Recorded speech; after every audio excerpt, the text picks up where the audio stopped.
Hello and welcome to the Temple of Tomes with your host, Indie Comics Jones. Today is March 15th, 2021, and this is episode 233. Today we're looking at Vampire the Masquerade. This is issue 6. It's a $3.99. It comes from Vault. And the name of this arc is Winter's Teeth. There's actually a second story, backup story to this called the Anarch Tales. And both are pretty good. This has been a recommend, very strong. I'm loving it. Think of it as kind of a mini Game of Thrones for vampires, okay?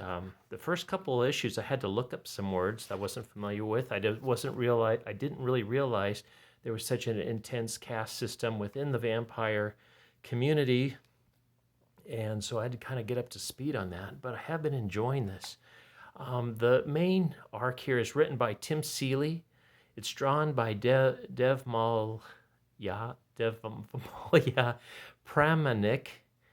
I hope I'm saying that right. The Anarch Tales is written by Teeny Howard and Blake Howard, drawn by Nathan Gooden. And all tales are colored by Addison Duke and lettered by Andworld. And I must say that the both tales kind of look very much the same because I think they're using the same color palette. In fact, when this first arc, Winter's Teeth, ended in this issue, it kind of smoothly segued into the Anarch Tales without any titles. So nice job on that. What we're finding out here is there's just more conspiracy, more distrust. They're trying to form new alliances.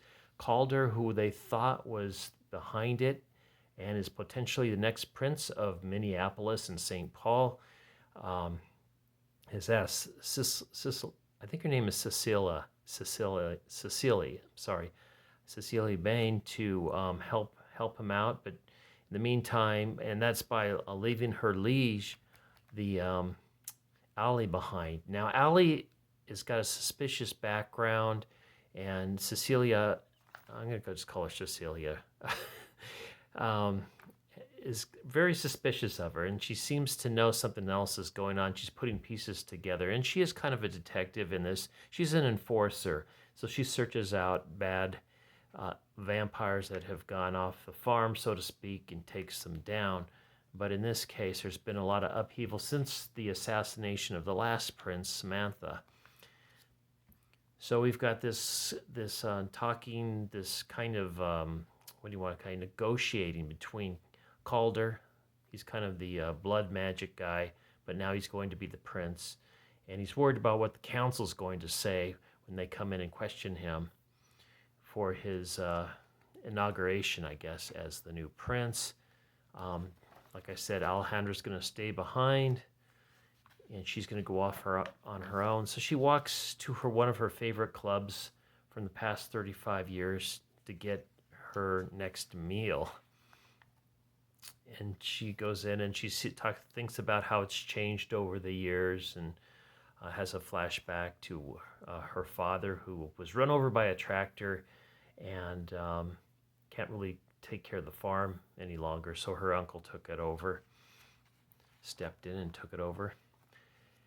Meantime, a guy comes up and hits on her, and they kind of dance the night away, smooch a little. She takes him out to the back alley. She's ready to bite him, and she gets jumped by a vampire hunter, which is really cool.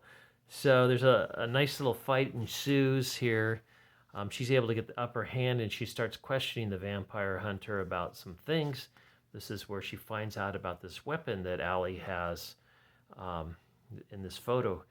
And because the vampire hunter wasted her time, she decides to kind of kill her anyway. I'm not going to get into that. And here's the bloody scene.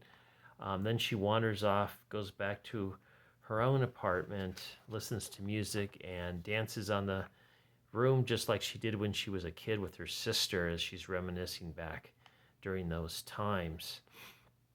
Now, they used to dance on a mattress, so she knocks the mattress off to jump on it, and she hears the thud of metal, and she realizes the dangerous vampire hunter tool is under her bed, and Alejandra's had left it there. And then we go right into Anarch Tales, and we show boy, I'm drawing a blank on his name. I think his name is Mitch. Um, he's been feeding on possums in the park. And there's some beautiful art in this. They really drew this nicely, just the scenes. And basically what happens, the Anarch tails are a lot shorter, and they do mesh a little bit with the Winter's Teeth, which is really pretty cool. So he's the one that has the ability to change into an animal form, and this is a dog in this case, kind of like a wild dog, not so much a wolf. And so he's playing around in the winter. He sniffs and smells like, fresh game. This is going to be better than the possum. He does have some flashbacks to when he bit his wife, Colleen, changed her, and how they went after the people that made him a vampire as well. And so he sneaks up on the deer. Suddenly the deer is scared away, and we find out he has come face up with a werewolf, and this is to be continued. So some pretty good stuff happened in this issue. Like I said, I've been really enjoying this. If you're not familiar, Vampire the Masquerade is an RPG card game, and they give you these character sheets in here with stats and whatnot to build on the game. If you are playing it, I guess it's been around for maybe a couple decades now. But this comic has just been awesome. And now Volume 1 is now available, Winter's Teeth. I'm assuming this is the first 5 issues. I'm not sure. And then we get the next issue, and it looks like that's Calder on the cover there.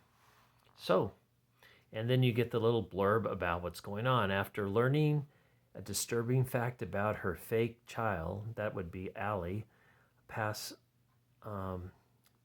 Cecilia must keep her secrets close and Allie at arm's length.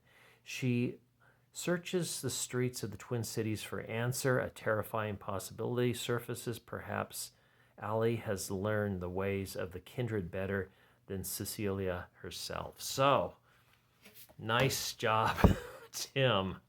Tim Seeley really knocking it out of the park on this. Recommended.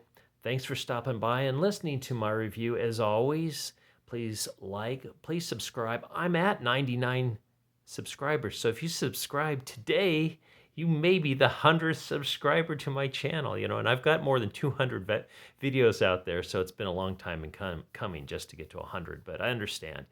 I just started this channel in May, and there's so many channels being started in the meantime that it's hard to get a big subscriber base, but I appreciate every subscriber. I'm having a lot of fun doing this, and I'll keep doing it. So leave comments if you wish as well. And as always, thanks for stopping by the Temple of Tomes. We'll see you next time with new comics, maybe tomorrow night. So stop by and check it out, see if there's something new. This is Indie Comics Jones from the Temple of Tomes bidding you adieu.